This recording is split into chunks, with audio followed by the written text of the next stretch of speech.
Hey everybody, it is Rollie and today is Chatting with Wisdom. So we are here with another incredible woman who is going to share some great information about freelancing is the ticket to freedom, flexibility, and financial stability.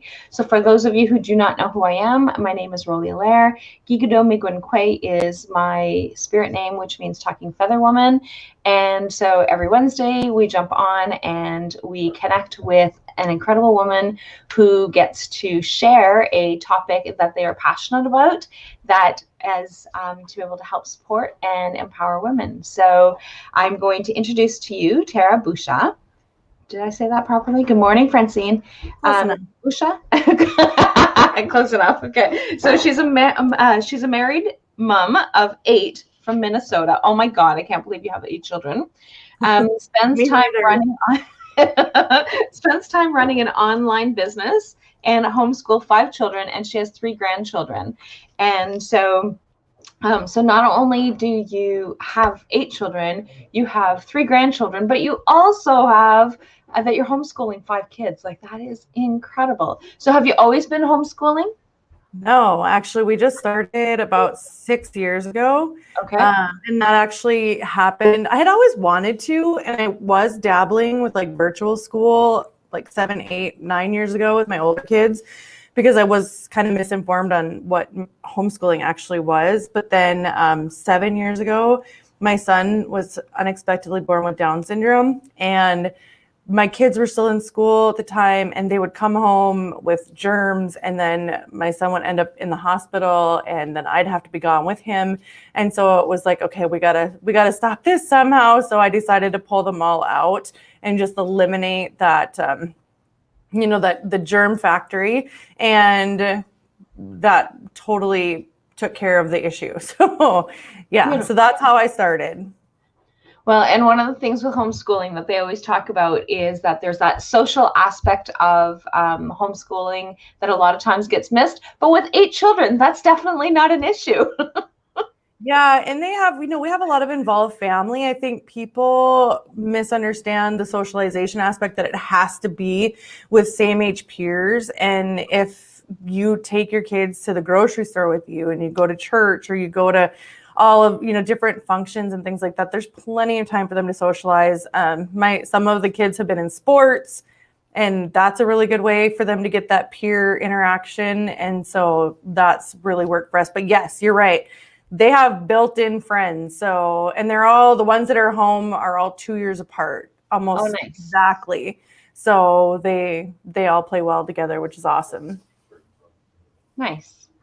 So we are talking about freelancing. So tell me a little bit more about what is freelancing for people who don't necessarily know. What does that mean? So it's the way I like to describe it to people that are new is that it is basically a job that you own. You're still performing the functions that you would at a job, but you are responsible for the invoicing. You get to choose who you're working with. You get to choose what services you're going to provide. And it just allows you the freedom, the flexibility, and the ability to gain financial stability because you have no cap on your hours and no cap on your wages. So that's kind of how I like to describe it to people, just so that they get a clear understanding. It's when I say business, like you are having a business because it's your own, but you're still performing those functions of a job. So yeah. Nice. So how long have you been doing freelancing? So I have been freelancing for about 20 years. I started accidentally alongside my 9-to-5.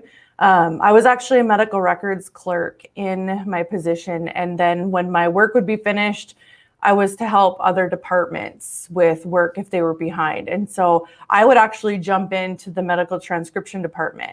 And I would sit down for a couple hours, usually each day, and I would work in that capacity. And I had a doctor from the facility approach me. They were moving. They were going to own their own, or going to open up their own practice. And they asked if I would help them with their reports because they didn't know anybody where they were moving and they weren't going to have time to interview people, and they were willing to do it remotely. And so of course I said yes. And so so I was still doing my 9 to 5, and then I was doing this on the side. And then fast forward a few months, I was at my daughter's audiology appointment, and I was just visiting with the doctor, having a conversation, and he asked what I did, and I told him that I was, I was doing my 9 to 5, and then I was also working with a doctor doing medical transcription. And he's like, "Oh, really?" He's like, "I am actually looking for somebody." And so I contracted with him. And so that is basically how I ended up becoming a full-time freelancer. And then my 9 to 5 actually ended up laying me off, and then they contracted with me for about a year and a half. And so, yeah, that the rest is history.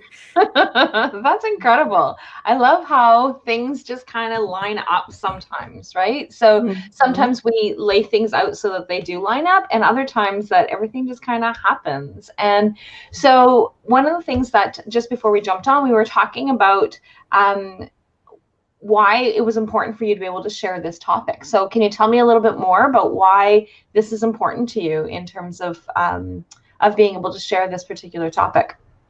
Yeah, so as I said, back in 2013, I found out that I was pregnant with baby number 7, and we're super excited, of course. And a week later, our life completely flipped upside down. My husband, at 37 years old, ended up having a stroke. And so we were facing like the complete unknown. I'm pregnant. He's in the hospital. Like, the only thing that we know is that he's not going to be able to go back to work in the immediate future. And so for me, it was just crazy. And that summer, like, our dog got run over, my car started on fire. It was just complete chaos that whole year. And in 2015, my son was in the hospital for what ended up being the final time. He's good now. He hasn't been in the hospital since 2015, but our last hospital stay was 5 weeks long. And in that hospital stay, of course, I was able to be there with him the whole time, working in his hospital room. And had I not been, there were a few mistakes that had happened that I caught that he may not be here if I wouldn't have been able to be in that room. And so, just throughout my journey, excuse me, I started to notice more and more as I would leave the room and go for walks. There were a lot of kids in the hospital rooms by themselves.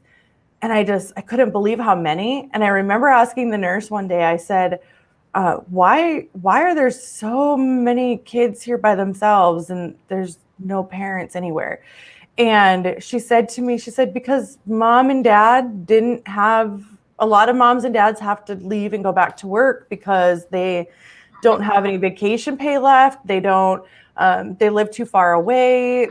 They used all their FMLA. And so it was just kind of really eye-opening to me that a lot of people didn't have the choice that I did, working right there in the room. And I couldn't imagine being in that position where I would have to leave my kid, because we were 5 hours away from home. And so I couldn't imagine having to leave to go back home to work. And so I thought, I've got this skill. I know how to help other people do it. Like, I think this needs to be what I do to help others, so that if they are in a situation like we were, they have the ability to work right there. They have the ability to be flexible. And so it really became a passion of mine after that point to that was it. Like, I just sought out, how do I do this? How do I figure this out? How do I get out there? So that's why I'm so passionate about it. And that's really incredible, because I know that so I help to look after a lot of my dad's medical needs, and when he's in the hospital, that causes him a lot of anxiety. And so and again, needing to make sure that you catch the doctors when they're coming in, and because the nurses can't give you all the information, and so there's lots of things as to why you want to make sure that you're around as much as possible. And I'm not sure what things are like in Minnesota. Here, there's a lot of restrictions and stuff in the hospital. So I know that it would look a little bit differently if Dad had to be in the hospital right now. But it's but being able to just go with my laptop and connect to the Wi-Fi there and do my work still, with the exception of like I'd still have to go out and leave for interviews or appointments or things like that. But for the most part, I was able to be there a good 90% of the time throughout the day. And then evening, then my mom would come. Like my mom would still come during the day as well, and so would my sisters. But it just allowed me to be able to have that ability of being able to connect with the doctors. And so kudos to you to being able to have that that opportunity to be able to be there and support him, and just being alone in the hospital, right? So just being alone in the hospital, being a little person, it's horrible for an adult. So being able to have that that care is extremely important. So Right. and that's great. So now you said one of the things that you do is that you actually help others kind of get things started. So can you tell me a little bit more about that? Yeah, so one of the things that I help people do initially is I find that a lot of people don't understand that they have marketable skills, because I'll oftentimes hear them say, well, I'm just a teacher, or I'm just a janitor, or I'm just an administrative assistant. Like they only identify themselves as their job title, and they don't look at all of the skills that they actually put into that, all the things that they're actually doing at their job. And so I will help them identify, like, no, you can use this as a marketable skill. Like you can take your general specialty and turn it, or general skills, and turn them into a specialty. So like, as I was saying previously, I was a medical records clerk and I did all the things, because when you're at a full-time job, they want to squeeze every cent out of you, right? Like they're paying you for 40 hours. They want you to keep your schedule full, and you could have this whole long list of tasks. And what I did is I ended up taking my specialty then of medical transcription, and I turned that into my business. And so people don't realize they can take their skill of writing and turn it into a business, or their skill of speaking and turn it into a business. And so I help them figure that out initially, and then because that's really the basis of everything. I mean, you have to know what skill you're going to provide in order to figure out your pricing, in order to figure out a business name, in order to figure out how you're going to, if you're going to be a sole proprietor or an LLC, like all of those different aspects that come with building a business, they're all foundationally built on what services you're going to provide. And so that's really what I help people figure out and understand, that they do have marketable skills, including things that they've never even been paid for. Some people think like their hobbies and their passions are just hobbies and passions, but they don't realize that you can actually potentially take that and turn it into your business, where then you never feel like you're working, which is even better. Yeah.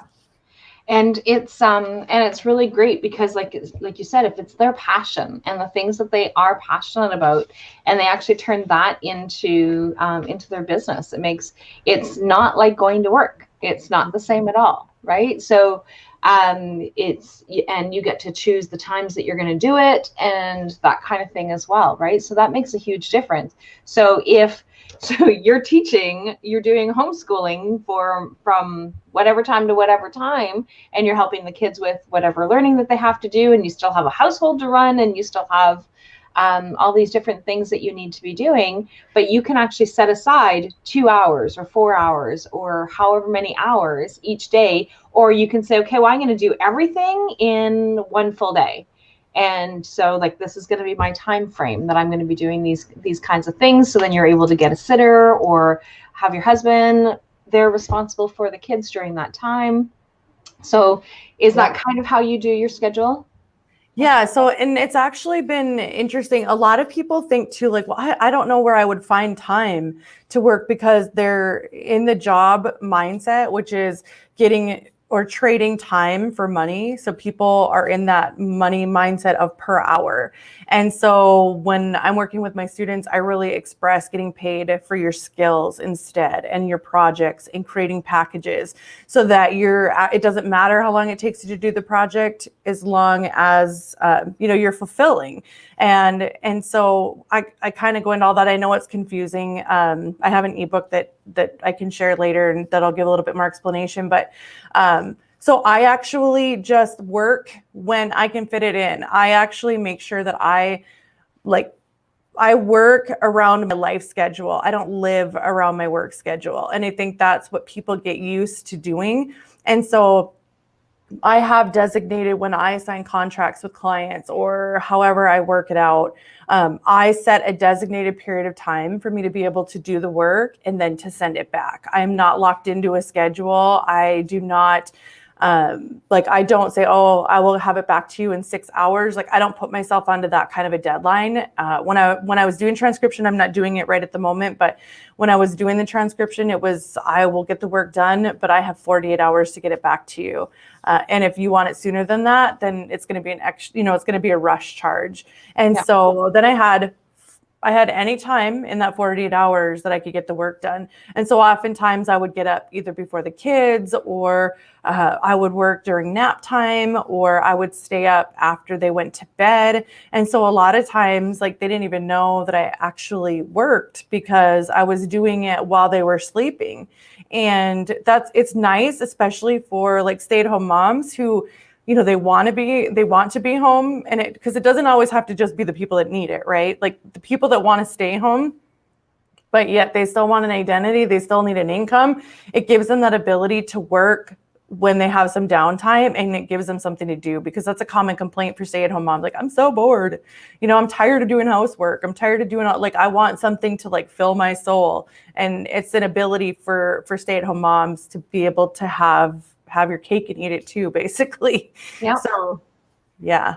And that is so important for us to be able to have that identity, because at some point our kids grow up, right? So, at some point we become adults, and if our entire identity is just being mom, we really struggle with that. So, so being able to incorporate that without having to do the full-time job hours is really important for us to be able to come up with. So I really like how you're able to put this into a different perspective for people that allows them to still be able to keep their identity, earn some money for their family, and still be able to have that full flexibility of things that they want to be able to do. Yeah, it's been really important for me to share that with people, because I think we've gotten so locked into what society has shown us and told us that some of us feel like we only have limited options. And one of those is like to go to college or whatnot, or work full time. And for some of us, especially special needs parents, sometimes you just don't have a choice. Like, you can have life all planned out, and then something happens that's completely beyond your control. And this is a nice way to be able to have some semblance of control in your life, and to be able to still live a life outside of just caregiving and parenting. And so I think it's important for people to understand that they don't have to have done, everything by society's standards in order to continue and still be successful. Yeah.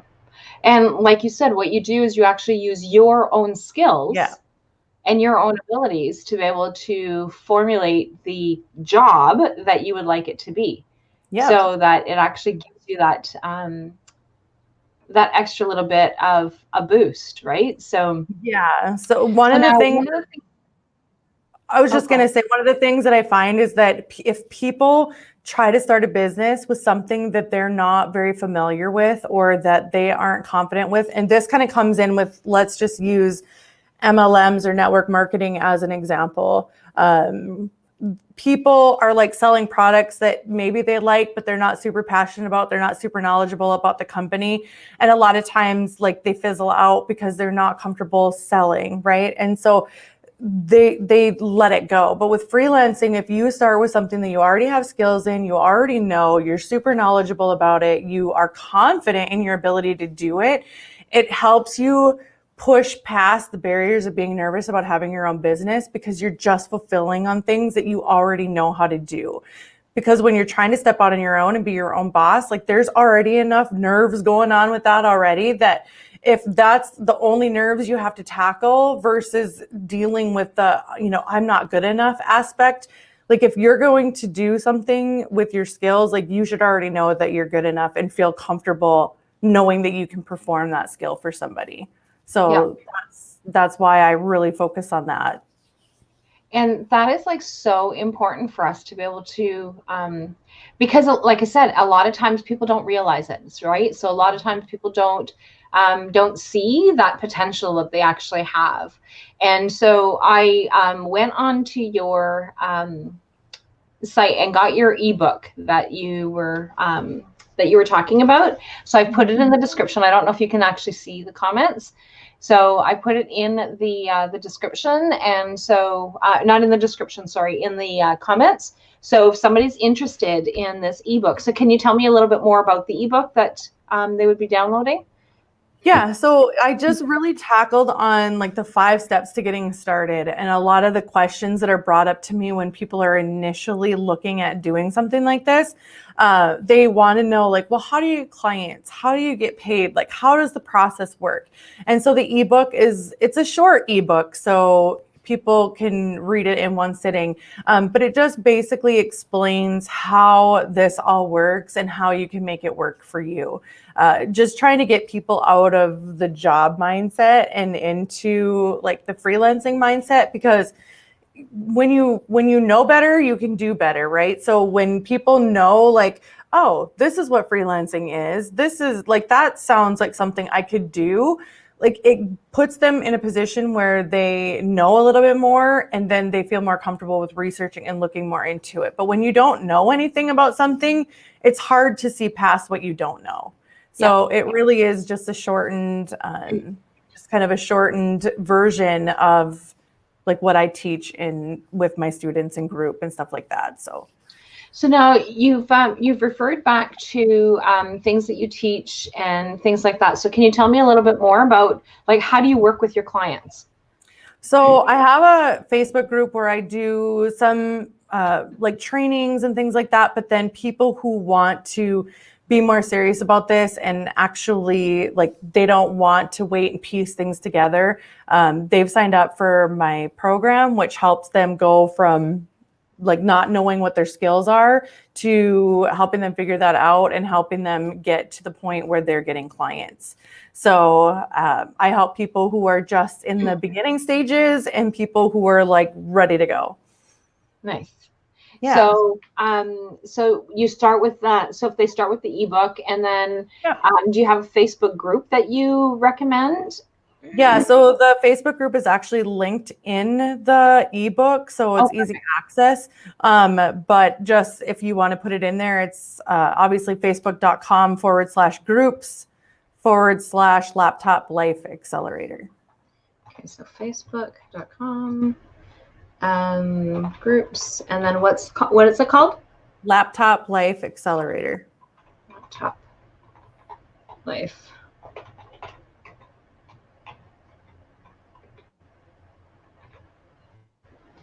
Make sure I spelled that properly. So long as I spelled it correctly, it's going to go there.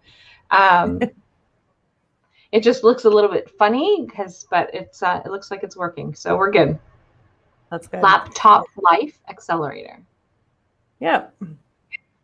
So so like these are 2 ways that you're able to connect with Tara, and of course in the description there is some more information about how to be able to reach her website, and her social media connections. And so definitely, so this has been a great conversation about how to be able to get that freedom. And I, like I said, I love the way that you incorporated the different businesses and stuff, or different, not businesses, but different jobs of like, okay, so like you're not just a janitor, you're not just a teacher, you're not just, it gives you that ability of being able to say, okay, so I can use these different things and turn that into something completely different. And it doesn't have to be medical transcriptions, right? So like there's a lot of different things that can be done that way. So yeah, and just as an example, so people have an idea like what exactly I mean by that. So if you're a teacher right now, like people are looking for tutors. There's people that turn their teaching skills into tutoring and make decent money doing that. Lesson planning, like you can create lesson plans, you can write curriculum, You can, I mean, there's so many different things that you can use. If you are a teacher, you're probably organized. Maybe you could be a project manager for a small business. Like, there's literally no limit to what you can create out of skills that you have already done. And there's no limit to skills that you can obtain as well, which a lot of people think you have to go to school for that, and you don't. You can obtain skills by taking a small online course. Like udemy.com has courses for like $9.99 where you can look at skills and stuff. And that's like $9.99, where you can go and you can learn about blogging or copywriting or things like that. So you really have the world at your fingertips if you want to explore that more. So, and it's great to be able to have that, that ability, right? So, and I am just tagging a friend in here that has because it triggered me with the teacher thing. And so she has just recently resigned from being a teacher and has been trying to figure out maybe this might be one of the ways of her being able to use those skills and those because she's had a number of years experience. So maybe this might be what she's needing. So shout out to you, Steph. Hopefully this will and help. I love that. And sometimes it just takes a conversation to like bring to light like the possibilities, you know. That's why I said if you don't know, you don't know. And so when all of a sudden, and it's so funny, just one last thought on that is that for people that are used to the 9 to 5 and like they're limited to what is in their classified section. And when you move online and you're going into freelancing, like there's 7.5 billion people in this world and you can access clients internationally. I've had a client in Malaysia and I have clients in Canada. And so there's no limit, there's no boundaries. And so when I say like you have the world at your fingertips, I'm being literal about that. Because people, when you like come over to the dark side, people are like, there's so many options. What am I going to do? And what's nice is that if you can get started with skills that you already have, so you're confident, once you get the business aspect down and you figure out like you can have this freedom and flexibility, you have the ability to pivot and offer more services or to niche down to something even smaller and very, very specialized so that you can increase your rates. So I had to throw that out there because I think people don't realize like how much opportunity they have out there. And the thing is like not really knowing where to start, right? So, and that might not even be, thanks, Linda. So Linda says very interesting. So, and that might not even be what it is that, and like I said, I'm picking on stuff right now, but if it might not even be what it is that you want to be doing specifically, but at least if you actually have that, the idea of like what potentially to be doing, how to be doing this, then it gives that little bit more flexibility as to what it is that that you can do. So yeah. And just one more thing, because I know people get concerned. They're like, well, how am I supposed to do? Like, I don't want to sell. And I brought that up a little bit ago. But as I had stated at the beginning of our interview, like my business started by people knowing what I did and approaching me. And that happens a lot with people just having a conversation and telling people like, this is what I'm doing. And they find that there's people that they know that need their service. And so you wouldn't call a plumber, or a plumber wouldn't call you and convince you to work with them. You're going to contact the plumber if you need work done. And so the same goes if you're a freelancer and people know what it is that you're providing, they're going to contact you. You're not going to have to hard sell. That's not the way it works. So I just wanted to point that out because I know that's something that like stops people. They're like, I don't want to sell myself, so they don't move forward. But that's not what you have to do. Well, and I love how you pointed that out because like you said, there's going to be a lot of people that are like, oh yeah, that's not for me because I don't want to have to do that part. So, but again, it's about being able to find those things that you're passionate with, which is like the whole point of chatting with wisdom, right? So it's about being able to find those passionate topics. And so I often have people that say, oh, well, yeah, that would be really interesting, but what do you want me to talk about? I don't want you to talk about anything. Like you figure out, what are you passionate about? What do you think other people need to know about whatever topic that is? And so, and I know that that's intimidating for some people at times, that they're like, what am I supposed to do? And it's like, you're just supposed to apply if that's what feels right for you. And you pick a topic and we will have a conversation. So that is how Chatting with Wisdom works. And when I first started doing the interview series, it was the very first one that I had done. I had a whole list of questions, and they knew ahead of time what I was going to be asking.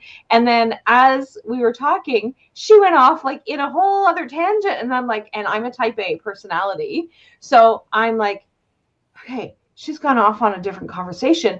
And now 2 questions later, that's the answer. That's the question. She needs to answer that same question. Like, how am I going to do this? And that just created a whole lot of anxiety. So it's like, no, it's just, we have a conversation and we just allow it to flow. And so I never prepare ahead of time. So like, this is my note from the information. So Tara, who already knows that the process is that you go into my scheduling calendar, you find a Wednesday that is available. And so then this is my note. So I went into the information that she had, and I have her name. I have that she's married, that she spends time running her online business. She has 3 grandchildren, and that she helps parents and caregivers, and it allows them to be able to be in control. So that's it, right? So like, that's it. Those are the only things.